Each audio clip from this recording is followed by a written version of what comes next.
The air, dry and heavy, scrapes the back of your throat as you breathe it in. The sun above doesn't warm you.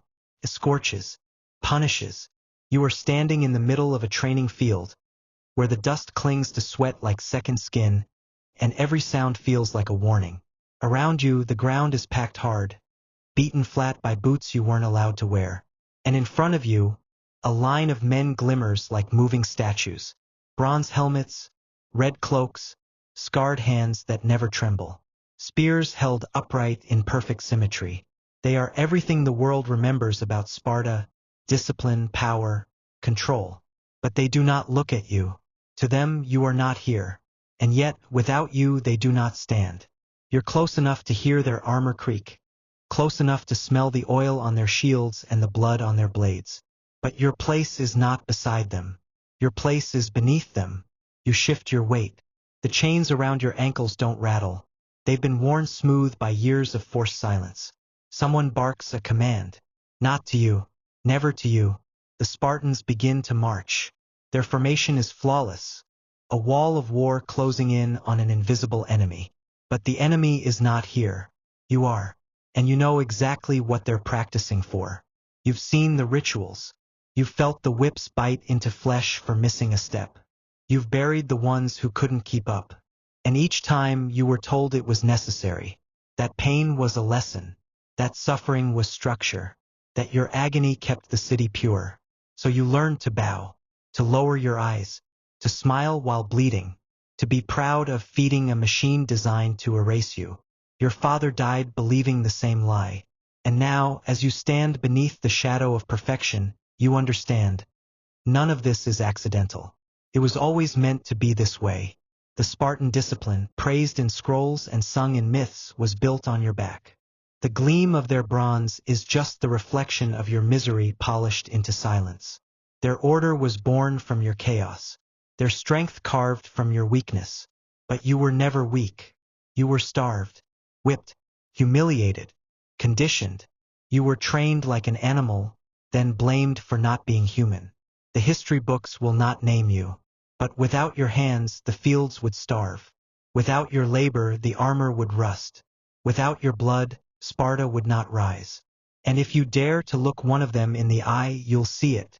Not guilt, not mercy, but the cold certainty of a man who believes the gods are on his side. Because Sparta was not built by soldiers.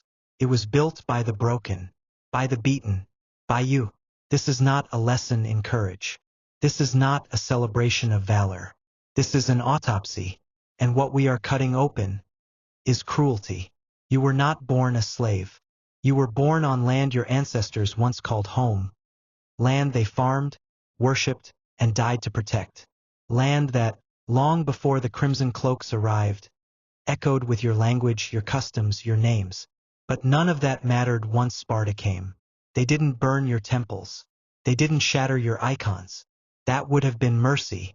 Instead, they left them standing empty so you could remember what was taken. They allowed your families to exist only to split them apart piece by piece. They permitted you to breathe only so they could control the rhythm of your every gasp. You were no longer a person. You were now a helot, a word without roots, a category carved from conquest. Legally, you belonged to no man but also to every man.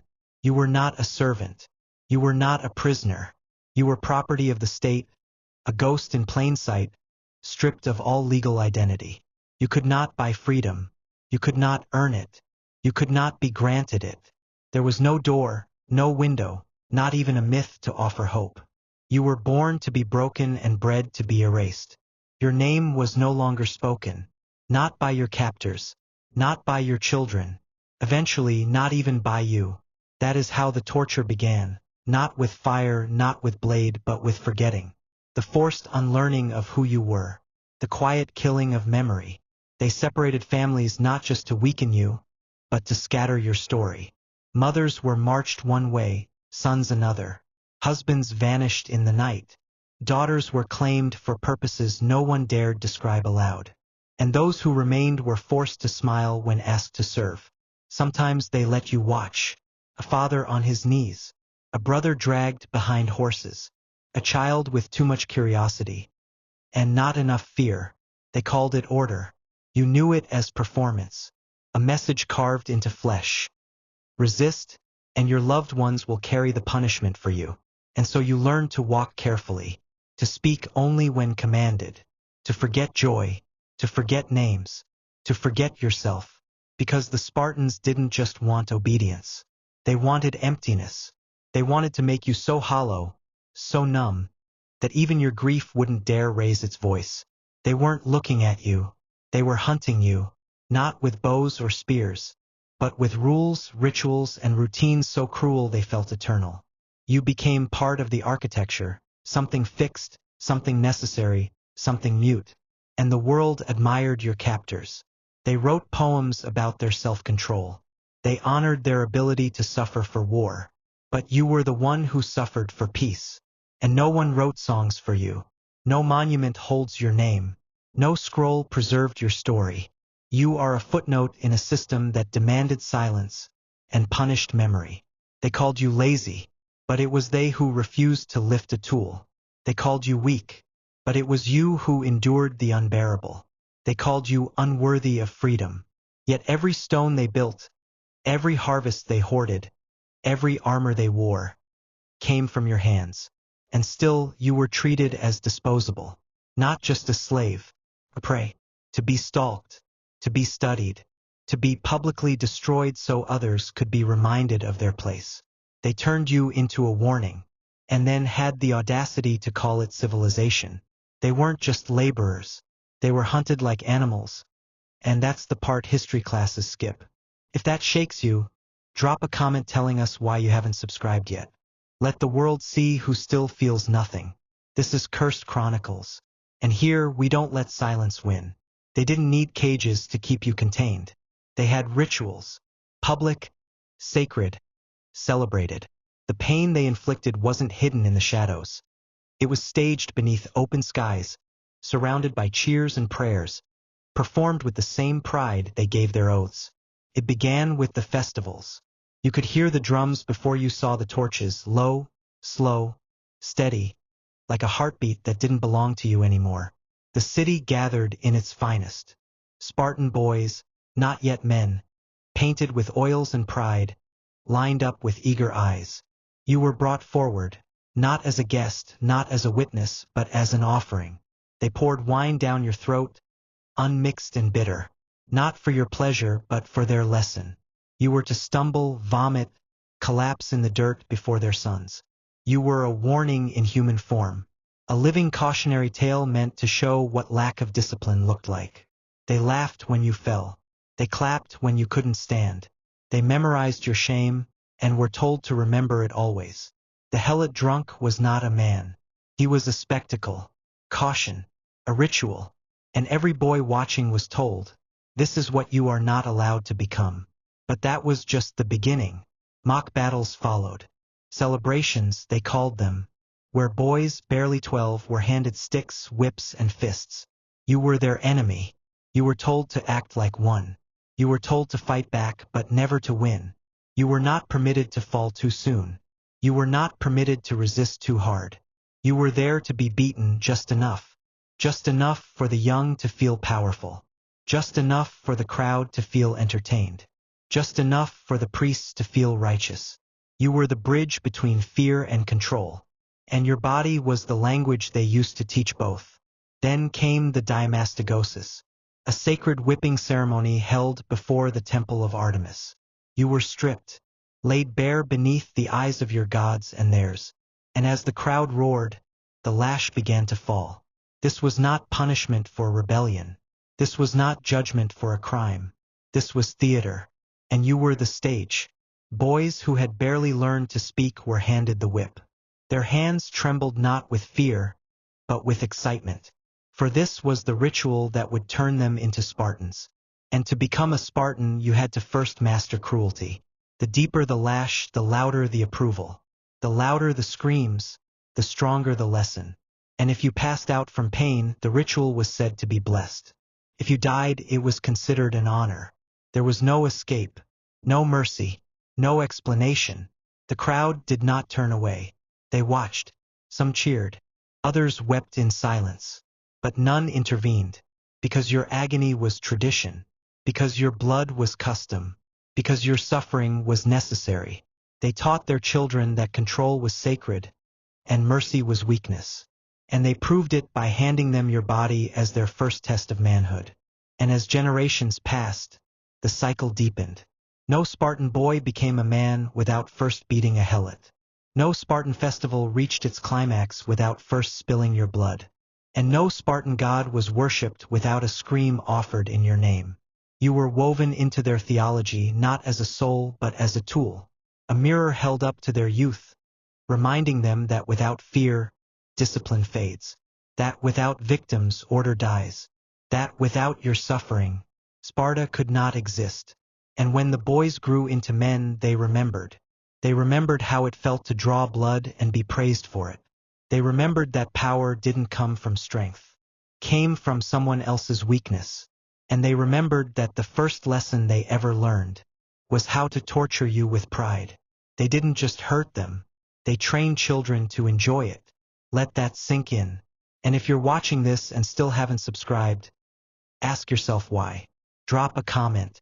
Let the world see who flinches at history and who looks away. This is Cursed Chronicles, and we don't turn away. There were no uniforms, no horns announcing their arrival, no chants, no shields, no banners fluttering in the wind. The Cryptia did not march, crept, and it came at night. They were boys, barely men, 18, maybe 20, chosen from among the strongest, the most ruthless, the ones who had shown promise during the rituals. Not promise of intellect, not courage, but silence, coldness, obedience without question. They were given one order: disappear.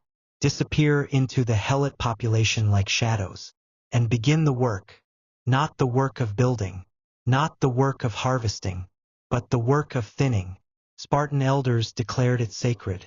Once a year, the state of Sparta formally declared war on its own slaves, not to rally troops, not to prepare defense, but to grant young men the right to murder without consequence, without trial, without guilt.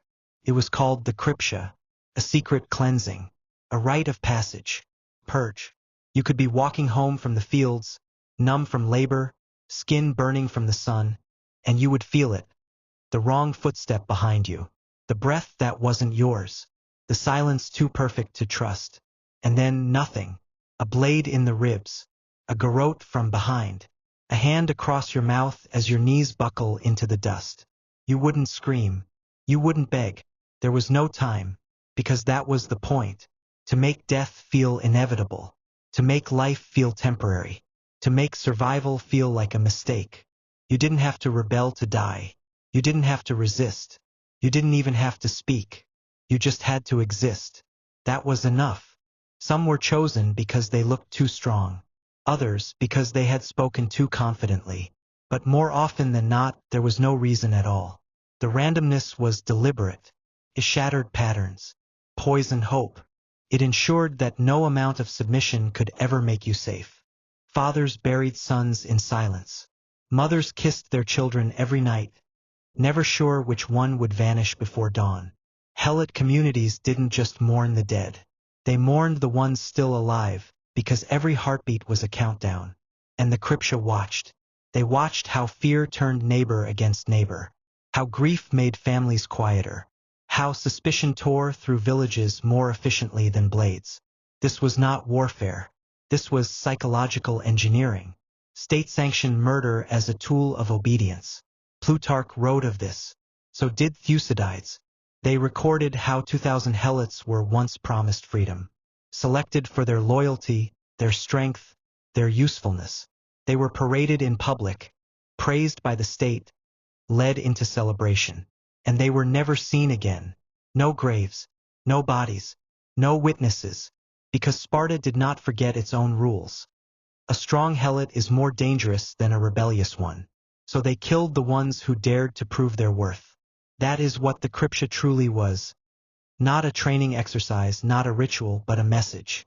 Whispered into every ear, carved into every doorstep, soaked into every field. You are allowed to live only because we have not yet chosen to kill you. And the boys who carried out these executions? They returned to the city as heroes. Not with medals but with manhood. Not with guilt, but with glory. They had become Spartans not by protecting their people, but by eliminating the ones who kept Sparta alive. And no one asked questions, because questions were dangerous. Questions made you look like a sympathizer, and sympathy was the first step toward treason. So they killed, and were honored, and the system endured, because the most obedient helot was still a threat, because the most silent helot was still a reminder, because a Sparta without helots was a Sparta without power. They died for nothing, forgotten by their killers and by time, but not by you. Comment below. Why haven't you subscribed to a channel that finally tells their story? This is Cursed Chronicles, and silence has no sanctuary here. You didn't live. You waited. You waited for the roof to leak, for the wind to push through the holes in the walls. You waited for the river to rise again, because they had built your home where no one else wanted to live. In the floodplains, below the sewage runoffs, downwind from the waste of a city that never looked back at you. You were told it was shelter, but it was a cage made of mud and shame. The floors were never dry, the walls never whole, the air always thick, thick with mildew, thick with the stink of rot, thick with the breath of too many people crammed into too little space. There was no door you could lock, no curtain to close, just space barely enough to lie down. And even that wasn't yours. Your children coughed all night from the damp. Your elders shivered through the summers. And when winter came, it wasn't cold, it was cruel. Frost bit through your fingers like teeth, and still you worked. You labored for a people who called you lazy while harvesting the crops you weren't allowed to eat. And when you returned, bone-tired, skin cracked from the sun, you didn't find peace. You found fear waiting for you, because night in a helot home was not rest.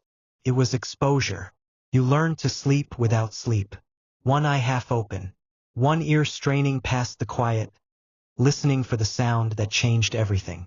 Sometimes it was a dog barking. Sometimes it was a shuffle in the dirt. Sometimes it was the soft snap of wood bending under weight. Then came the shouting, boots against stone, fists against doors. A name screamed, sometimes yours, sometimes your child's. The raids were sudden, violent, ritual. They didn't knock. They didn't explain. They entered. They dragged. They came for fathers and sons, for daughters barely grown. They came with clubs, with blades, with commands wrapped in silence.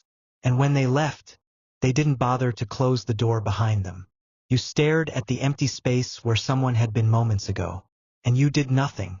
Not because you agreed, not because you were numb, but because you had seen what happened when someone moved too quickly, when someone begged too loudly. They called it discipline, but you knew it as punishment without reason, a lesson taught not to the guilty but to the living. And so you learned a different way to live. You slept in shifts. You kept your shoes near the bed. You taught your children not to scream if the door burst open. You taught them how to disappear into corners, how to lie still when the blade pressed against the floorboards. The nights were long, not because of time but because of memory. Even the quiet ones hummed with the ghosts of the last raid. Even silence had a sound. They rang bells in the dark, loud, sharp, sudden, like an execution of peace. They told you it was for order, but it was to make sure your mind never settled, to make sure your body never healed, to make sure rest became dangerous. And when the sun rose, it brought no comfort, because even daylight carried threat, because your face was watched, because if you looked too tired, they'd say you were weak. If you looked too alert, they'd say you were plotting. There was no right way to breathe. There was only survival.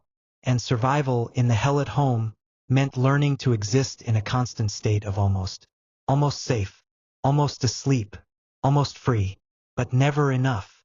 They didn't need bars to hold you. They used your own exhaustion. They weaponized the basic human need to rest. And they turned your home, the one place you should have felt human, into another chamber of control. You didn't collapse because you were fragile. You collapsed because you were kept just barely alive. And still you rose. Every day you rose. But they never let you rise whole. They didn't just control the day. They took the night too. If that doesn't haunt you, say so. But if it does, comment below. Why haven't you subscribed to the only channel that remembers the ones the world forgot? This is Cursed Chronicles. And this is where silence breaks. Before the sun rose, your hands were already in the soil. Not your soil. Not anymore. You woke before the roosters because the fields didn't care if you'd slept, and your overseer wouldn't ask. You stumbled through cold air with limbs still trembling from the night before, stomach empty, joints stiff. But hunger didn't matter. Time didn't matter. Only yield. They gave you quotas. Unrealistic ones.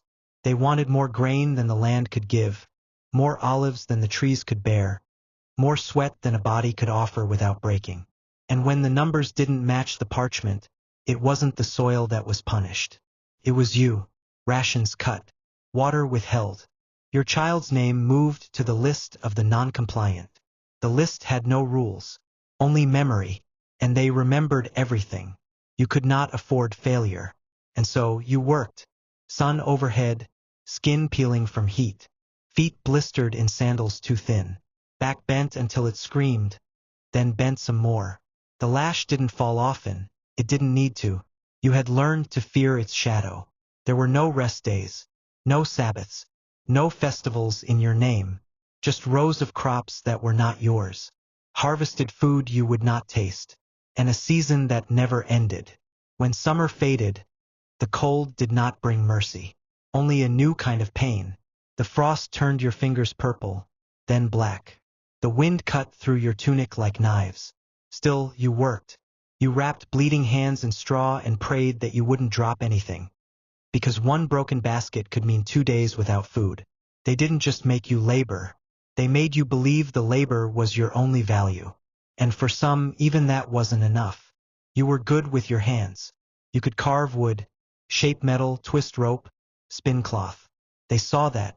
They chained you to the workshops. You made their tools. You forged their weapons. You built their homes. Your craftsmanship was admired, so long as no one asked where it came from. The shield that won a battle bore the mark of the soldier, not the slave. The spear that pierced an enemy's throat was praised for its balance, not the hand that shaped it. Your hands made Sparta powerful, but your name was never spoken. You were not an artisan. You were an extension of the forge. And if you died there, they'd find another hand to replace you, never the man. Even in the mines they sent you, deep into the earth where the air was thin and the light barely reached. They let you cough in darkness, digging for wealth that would never be yours. You aged twice as fast there, and no one mourned when you didn't return. You weren't buried. You were replaced. And when you weren't in the fields or the forges, you were cleaning their homes, serving their meals, washing their blood-stained cloaks after battle. You cooked the meat you weren't allowed to taste. You scrubbed floors you couldn't walk on freely. You raised their children, taught them to speak, to walk, to hold a sword, only to have those same children beat you during their coming of age. You built a city that refused to see you. Stone by stone, thread by thread, drop by drop of a body you were never allowed to own. And all the while you starved, not just from lack of food, but from lack of recognition, from the gnawing emptiness of being invisible, of being necessary but never acknowledged.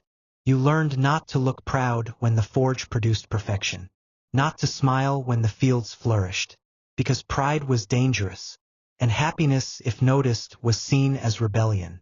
You learned to sweat in silence, to ache without complaint, to work until your name faded into the walls you built. And still they called you lazy, still they called you lesser, still they told stories of Spartan strength, while your corpse lay nameless beneath their roads. You're warm, fed, and free. They died starving and invisible.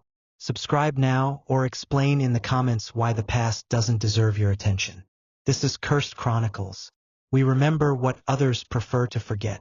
They said women were sacred, that mothers were the heart of Sparta's future. But they weren't speaking about you. You were a Helot woman, and your body was not sacred. It was state property. You weren't owned by a man. You were owned by the system, which meant anyone with rank could claim you. Not for love, not for family, but for function. You weren't chosen. You were summoned, dragged from your dwelling in the night, or pulled from your labor in the fields. Not because you had done anything wrong, but because you were of age, of form, and not currently pregnant. That was all it took. They didn't call it rape. They called it necessity. The state needed children. Sparta needed labor. War took sons, and Helot wombs were expected to replace them. Sometimes they'd assign you to a man as if pairing livestock. Other times, they didn't bother with ceremony. They took what they wanted and called it order. You weren't allowed to choose your partners. You weren't allowed to refuse. You weren't even allowed to speak of what happened. If you conceived, your belly became public property. You labored under the sun. You carried water, lifted sacks, ground grain, all while carrying the child of a man who might never acknowledge it. And when the pain began, no one came. You birthed alone, or among other helots who whispered prayers through their teeth while watching the door, fearing interruption. And when the child cried out, you were not allowed to name them. You held that child in your arms, blood still warm, your body still torn, and waited for someone else to decide what it would be called, what it would be, who it would belong to. It wasn't yours. Not really. Not fully. If the child was male and strong, he might be taken early, groomed to serve in some silent way. If female, she might remain beside you only to be claimed later. If weak, it might not survive at all. And if the pregnancy was inconvenient, too close to planting season, or rumored to be from a forbidden pairing, they ended it, not with herbs, not with kindness, but with fists, with kicks, with commands whispered coldly from men who had never touched pain themselves. Some were forced to miscarry through labor, others through beatings disguised as punishment. You learned not to scream, because screaming made them laugh. Your body was not your own. Your pleasure was irrelevant. Your pain was routine. Your trauma was never acknowledged. You didn't learn about desire. You learned about control. And even when it wasn't violent, even when it came with soft voices and gentle lies, it still wasn't yours. Because no intimacy born under chains can ever be free. You were touched only to be used, and praised only for obedience. Some were forced to perform in front of others, not for lust, but for mockery. Your humiliation became ritual, ceremony. They laughed as you were stripped, as you were ordered to dance, to serve, to please. They called it celebration. You called it survival. You stopped looking men in the eye. You taught your daughters to walk with their shoulders down. You braided your hair without mirrors because to see your own face was too dangerous, too human. And when night came, you clutched your child close, not in rest but in fear, because you didn't know if they'd still be there by morning, because you didn't know if you would be there by morning. The greatest violence wasn't in the act. It was in the way they normalized it, expected it, forgot it. There were no records, no scrolls, no laws written in your defense. You existed between the margins of a state obsessed with control. And even your silence was used as proof of your consent. But you were never silent. Not inside. Not when your body cried out. Not when your soul recoiled in shame. You screamed without sound. And no one listened. They weren't just conquered. They were claimed, used, erased. And if you're still watching, ask yourself how many names were lost in those dark rooms. Subscribe to Cursed Chronicles. Or tell us in the comments. Why doesn't their pain deserve your remembrance? You heard their first cry, sharp, wet, alive. You held them with hands still trembling from labor, your arms aching but unwilling to let go. And in that moment you felt something dangerous. Hope. But hope doesn't live long in Sparta. Not if you're a helot. Not if the child is yours. From the moment they opened their eyes, the state had already decided their path. They would not be protected. They would not be nurtured. They would be processed. You weren't allowed to dream for them, only to deliver them. Some were taken within days. Others stayed a little longer, just enough time for you to grow attached. Then came the summons. No explanation. No negotiation. They were led away by armed men in silence. No one told you where. No one told you why. You begged. You promised. You offered to take their place. But your pleas never reached beyond the door. because your voice had never mattered. The stronger children, those with broad shoulders, steady legs, eyes that dared to stare, were the first to go. The Spartans called it indoctrination. You knew it as theft. They were placed among the young sons of Sparta, not as equals but as tools. Spartan boys were taught discipline. Your boys were used to teach it. They were beaten in drills not to correct their stance, but to train someone else's hand. They were ordered to run, not for their health but to be chased, to be hunted, to be brought down. Your child was the moving target, the living lesson, and if they cried out, if they showed pain, it was seen as proof of their inferiority. If they didn't cry, it was seen as defiance. There was no right way to endure. The girls, if they weren't already taken for labor or worse, were used in the background, spinning, cooking, cleaning. Too small for the work, too frightened to understand the stares. They were told they were lucky. They weren't. But the ones who remained with you didn't fare better. They rose before the sun, carried water heavier than their limbs could bear, gathered firewood with raw hands, sorted grain with swollen eyes. And when they moved too slow, when fatigue overtook them as it does all children, they were punished, slapped, shoved, mocked. The Spartans said it built character. You watched it break them. Some were pulled from the fields and thrown into the festivals, told to act like warriors, given wooden swords and forced to fight older boys. Spartan children laughed as yours stumbled, fell, bled. They clapped when your son was knocked to the ground. They cheered when your daughter's lips split open. You were not allowed to intervene. To do so would risk your life and theirs.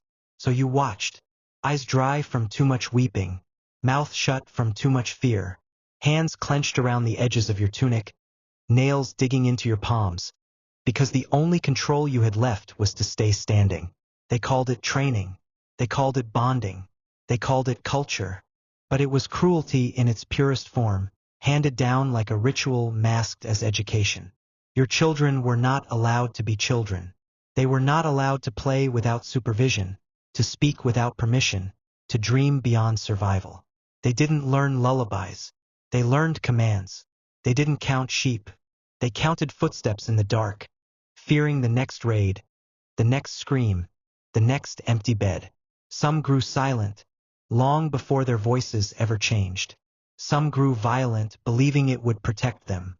Most grew afraid of the dark, of loud sounds, of kindness, because kindness often came before the taking. And still you tried. You braided their hair in the morning. You whispered stories in the night. You taught them how to stay small, how to stay unnoticed, how to stay alive. But no mother should have to teach survival to a toddler. No father should have to tell a 5-year-old how to hide from soldiers. And no child should ever believe they were born only to suffer. But that was the Helot reality. That was the world they were handed, before they could even walk on their own. They were born into chains, raised in fear, and trained to be broken. And if that still feels distant to you, you're not listening closely enough. Subscribe to Cursed Chronicles, or explain in the comments why their suffering doesn't deserve to be remembered. They said the gods willed it, that your suffering was not only acceptable but sacred, that your chains were written in the stars, and your agony was pleasing to the heavens. You were told you were cursed, not by your birth, not by your choices, but by divine judgment, passed down from the day your ancestors dared to resist Sparta's conquest. The priests stood in polished robes before the temple steps. They did not carry whips. They carried scrolls, but the scrolls were just as sharp. They read aloud verses claiming that the gods, Apollo, Artemis, Zeus, had chosen the Helots to bear the weight of Sparta's perfection, that every lash was holy, that every lost child was part of a celestial design, that the pain in your bones was part of a higher purpose you could never question. You were not just enslaved, you were condemned, and if you dared ask why, they would point to your history, to the war your people lost, to the rebellion that failed, to the fields that were taken. They never mentioned the pillaged shrines, the desecrated altars, the forced conversions, because your gods had been buried beneath theirs, and you were expected to pray with the same hands that had once been bound behind your back. Holy days were not days of rest. They were performances, festivals drenched in incense and cruelty, days where your body became part of the ceremony. You were forced to sing hymns that praised your masters, forced to dance in circles half-naked before the same people who beat you days earlier, forced to reenact your own people's defeat, falling to your knees, groveling in rehearsed submission, while crowds laughed and children threw olives at your face. This was not history, it was humiliation. They said it preserved tradition. You knew it preserved dominance. The gods of Sparta did not ask for burnt offerings. They asked for broken spirits. And the priests made sure those spirits stayed broken. They reminded you that resistance wasn't just dangerous, it was heresy. That even in your thoughts, defiance was a sin. That the gods were watching your posture, your silence, your obedience. And when you flinched in pain, they told you it was purification. When you screamed, they told you it was necessary. When you wept, they told you the gods wept with you, but still demanded the suffering continue. This was not faith. This was control wrapped in ritual. Your grief was processed through pageantry. Your terror performed in robes and masks. They placed laurels on the heads of those who whipped you longest, and called it divine justice. The seasons turned like clockwork, and with them came fresh rounds of sanctified torment. In the spring they celebrated renewal, by staging mock battles where you were made to fall again and again, to remind all who watched of Sparta's strength and your place beneath it. In the harvest they gave thanks for abundance, while reminding you that you had no right to the food your hands helped grow. Even in their weddings, they found space to mock you, forcing Helot women to serve, to smile, to bow as others rejoiced, knowing full well that joy was forbidden to you. You began to question not just their gods, but your own. Was anyone listening? Was anyone watching? Or had every altar turned to stone? But you couldn't say the words, not aloud, not even in whispers, because belief was monitored, and the first sign of doubt became the first excuse for punishment. You prayed because you had to, because not praying was suicide, because even your silence could be interpreted as a challenge to the heavens. And so your faith became a prison, your rituals became chains, your hope became dangerous. They didn't just enslave your body, they enslaved your soul. If your God demanded you watch this and forget it, would you still worship? Subscribe to Cursed Chronicles, where sacred cruelty is never left buried. And if you choose to look away, tell us in the comments what makes this history too hard for you to carry. They say you never fought back, that you were too broken, too docile, too grateful for the scraps, that you served in silence, died in silence, and left no trace worth remembering. But that was Sparta's myth, not your truth. You resisted, not always with swords, those were taken from you, not with armies you were forbidden to gather. But resistance took many shapes.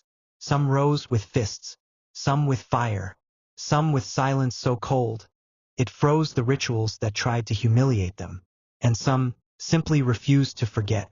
The soil beneath Sparta remembers the footsteps of rebellion. It remembers the Messenian wars, the Helots who escaped into the mountains, regrouped in caves, built fires beneath the stars, fought like ghosts against a machine designed to erase them. They had no cavalry, no banners, no allies, but they had memory, and rage, and the kind of desperation that turns a farmer into a fighter. For years they struck from shadows, burned fields meant to feed their oppressors, assassinated overseers in the dark, led whispers into roars. Sparta responded the only way it knew how, with more chains, more patrols, more death. But it was never enough to kill the idea that you could be more than what they made you. They feared your courage, but they feared your loyalty even more, because what happens when the loyal ones stop believing? There's a story, not told by Helots, but by Thucydides, a voice from the outside. He recorded it like a note in the margins. A moment so disturbing, it bled through the parchment. 2,000 Helots, chosen for their strength, their service, their devotion, promised freedom, promised elevation, promised a place in the Sparta they helped build. They believed it. Some must have cried with joy, others trembled, unsure, but dared to hope. They stepped forward. One by one, their names were taken, their roles reassigned. They were led away, to the temples, to the gates, into silence. And then, nothing. No celebration. No documents. No new land, no new homes, no lives to begin. They were never seen again. 2,000 bodies erased. 2,000 dreams shattered beneath the weight of a lie. 2,000 warnings to the rest. This is what happens when you believe them. It was not an execution. It was a message, etched in blood, that your loyalty would not save you, that your service would not protect you, that your survival was not a reward, it was a leash. And the moment you thought you had a voice, Sparta would remind you. You were never meant to speak. But the silence they forced upon you didn't mean you accepted it. It meant you adapted, learned to pass messages in glances, to carve warnings into the backs of spoons, to raise children with eyes that questioned, even if their mouths stayed shut. They called you passive, but your very breath was defiance. Every seed you planted, every story you told, every moment you endured, was a form of rebellion. Because survival itself was rebellion. In a system designed to break you, every breath was resistance. Every heartbeat was a protest against erasure. And still, they told the world you never fought, that you went willingly, that you disappeared without struggle, that you were too simple, too weak, too grateful to ever rise. But Sparta was built on lies, and one of its most powerful was the myth of the silent slave. You were never silent. They just never listened. They rose, they fought, they vanished, and still they are called forgotten. Subscribe to Cursed Chronicles, where erasure ends and memory begins. And if you still doubt them, if you still believe Sparta's version of the story, go to the comments. Tell us why. Let your silence speak for itself. They were not born monsters. They were made, not in secret, not in shame, but in full view of the city that worshipped them. From the moment a Spartan boy could walk, he was stripped of softness. Not just physically, emotionally, spiritually. His first lesson wasn't how to fight, it was how not to feel. He was taught to ignore pain, his own and more importantly others. A scraped knee wasn't worth tears. A crying peer wasn't worth comfort. A suffering helot wasn't worth acknowledgement. To flinch at cruelty was weakness. To question authority was corruption. To show compassion was dangerous. He watched his elders mock slaves. He heard his teachers praise the lash. He saw helots beaten in festivals and was told to cheer, not just because it was entertainment, but because it was instruction. And so he learned. He learned that dominance wasn't a trait, it was a duty. That fear wasn't a flaw, it was a tool. That a true Spartan did not just endure violence, he dispensed it. He was handed a whip before he was handed a pen, and told to strike not when he was angry, but when he was told. Not out of impulse, but out of ideology, out of design. His empathy was not ignored. It was targeted, smothered, rooted out like disease, because empathy was a threat. If he looked into a helot's eyes and saw a person, Sparta crumbled. If he hesitated before drawing blood, the whole machine slowed. If he dared to question why a man had to die for speaking out of turn, then maybe that man wasn't truly inferior. And that question, the simple, human, natural question, was what Sparta feared most. So they trained it out of him, not with shouting, not with brute force, but with applause. They rewarded the cold, the boy who laughed at pain, the boy who reported his friend for crying, the boy who stood still while someone screamed. They told him he was strong. They told him he was ready. They told him the city could count on him. And by the time he became a man, he didn't need orders. He looked at helots not as people, but as functions, tools, warnings, targets. He was a citizen now, and to be a Spartan citizen meant to carry power in your hands, and feel nothing in your heart. He walked through markets where helots bled from the mouth, and asked only if his food was ready. He passed homes where women wept, and noted whether the roof had been fixed. He heard rumors of disappearances, and calculated whether this would affect crop yields. Because Sparta had taught him the one lesson it couldn't afford him to forget. Power dies the moment you care. And so caring became the enemy. And like every true Spartan, He learned how to destroy his enemies. They weren't born cold. They were trained to freeze. And if you can feel the chill of that truth sinking in, subscribe to Cursed Chronicles. Because when cruelty becomes tradition, remembering becomes resistance. Sparta was built like a fortress, closed, hard, unyielding. It was praised for its discipline, envied for its warriors, feared for its silence. But no one asked what held that silence in place. What it cost to maintain a city where nothing moved unless it was ordered, where no one rose unless someone else was crushed. And so they didn't see it coming.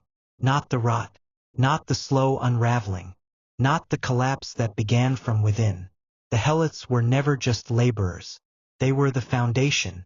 They fed the army, clothed the children, built the walls, bowed in the festivals. And because there were so many of them, more than the Spartans ever admitted, the state lived in constant fear of rebellion. Not just fear, paranoia, the kind that seeps into every decision, the kind that shackles even the powerful. They couldn't leave for long campaigns, not because their armies weren't strong, but because they couldn't risk coming home to a city in flames. They kept their soldiers close, not to fight foreign wars, but to police their own fields. Every man was a warrior, but every warrior was also a jailer. And so Sparta became a nation of guards, not explorers, not artists, not thinkers. While Athens built theaters, Sparta built graves. While other cities traded ideas, Sparta hoarded control. No philosophy, no science, no poetry, only ritual, only repetition, only the same cycle of violence, replayed until it became identity. They isolated themselves not by accident, but by design. They refused alliances out of pride, but also out of fear that if anyone looked too closely, they'd see what Sparta really was. Not a utopia of strength, but a prison. And when new forms of warfare emerged, when adaptability became survival, Sparta was too rigid to bend. Its citizens were trained to follow, not to imagine, to endure, not to innovate, and the world around them moved forward. Sparta didn't fall in a single battle. It wasn't toppled by a greater army. It eroded, piece by piece, a brittle empire, held together by cruelty, crushed by the weight of its own fear. The Helots never had to revolt. Their very existence, their breath, their numbers, their suffering, was pressure enough to crack the system. The same system built to dominate them, eventually suffocated its masters. And when Sparta collapsed, it left behind no great works, no scrolls of wisdom, no songs of beauty, only ruins, and rumors, and the echo of screams buried beneath centuries of silence. It wasn't strength that destroyed Sparta. It was fear. Subscribe to Cursed Chronicles. Because empires built on oppression do not last. But the truth they tried to bury still stands. The world remembers Sparta. The name survived. It was carved into marble, painted into myth, raised on pedestals as the symbol of discipline, strength, order. Sparta became a blueprint of warriors unshaken, citizens united, glory earned through sacrifice. But the story that spread across centuries was only half a story, because under every Spartan monument, there were bones, bones without names, without honors, without rest, Helot bones. They built the city, not in marble, but in sweat and scar. They tilled the land that fed the soldiers, sharpened the swords that carved the empire, raised the children who would one day beat them. And when those children marched to war, they did so because someone else had done the work behind them. Someone else had carried the weight, so Sparta could carry the spear. That someone was always a Helot. But the myths were written by victors, and victors do not mention who was beneath their boots. No poet sang of the woman forced to give birth in a pigsty. No statues were raised for the child torn from his home to serve as a target in a training game. No temple burned incense for the man who collapsed in a field after working through fever, then vanished without a word. Instead, the Helots were written out. Their absence became a kind of silence that history mistook for consent. But look closer. Beneath the polished shields and heroic slogans, there is rot, there is shadow, there is suffering so deep it became architecture. Helot blood made Spartan fame possible. Helot fear made Spartan obedience seem noble. Helot silence made Spartan rituals seem pure. It was all a performance, and you were never meant to see behind the curtain. But you are seeing it now. The monuments still stand, but they are not clean. They are not holy. They are soaked with centuries of bruises and breath held too long, of labor stolen, of dignity stripped and buried without a marker. Sparta was not born in strength. It was built on submission, and the cost of that lie was every Helot who lived, served, and died in a story that refused to say their name. You have heard the myth. You have seen the image. Now you know what stood behind it, and you must decide whether you will remember Sparta for its discipline or for its denial. Legends were written in marble but built on backs. Subscribe to Cursed Chronicles, because memory is the only justice left for those the world erased. They tell you to admire Sparta, to marvel at its warriors, to envy its order, to echo its code. But before you do, ask yourself, what price are you willing to ignore? Because the real strength of Sparta was not found in the clash of shields or the shine of bronze. It wasn't in the line of soldiers marching in silence, or the boys who learned to kill before they learned to think. It was in the ones who endured beneath all of that, the ones who had no armor, no voice, no exit. It was in the Helots, those who woke each day knowing they would be broken again, and still chose to live. That strength. Not the roar of the victor, but the breath of the forgotten. Not the statue in the square, but the shadow it casts on unmarked graves. And that shadow is still here, because systems of terror never vanish. They adapt. The language changes. The uniforms change. The rituals get new names. But the mechanism is the same. Break the body, control the mind, erase the name, and then call it necessary. The Spartans did it in the fields. Others have done it in factories, in colonies, in courtrooms, in camps. And today it may look cleaner, more legal, more distant, more efficient. But listen closely. The silence still sounds the same. The fear still smells the same. The breathless nights still feel the same.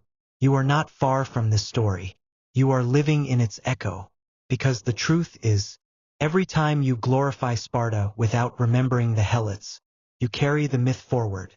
Every time you quote discipline without naming the blood it cost, you let history win the lie.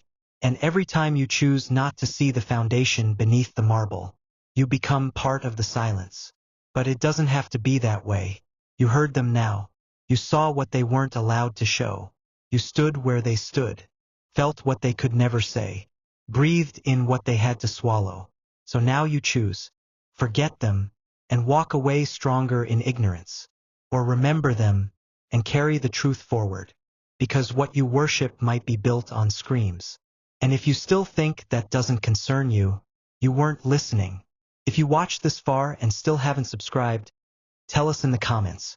What part of human suffering needs to be ignored for you to stay comfortable? Cursed Chronicles doesn't let you forget. It remembers what history tries to erase.